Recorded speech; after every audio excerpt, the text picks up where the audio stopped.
ತಂದೆಯಾಗಿ ತಾಯಿಯಾಗಿ ಮಮತೆಯಿಂದ ಬೆಳೆಸಿದೆ.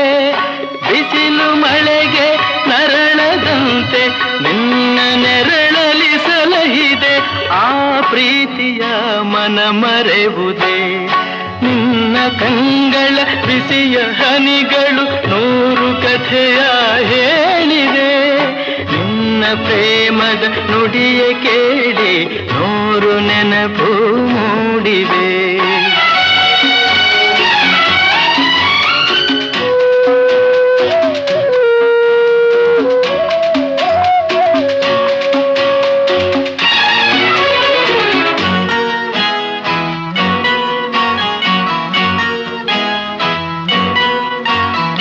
ಬಳ್ಳಿಯಂತೆ ಹಬ್ಬಿ ನಿನ್ನ ಆಸರೆಯಲ್ಲಿ ಬೆಳೆದೆನು.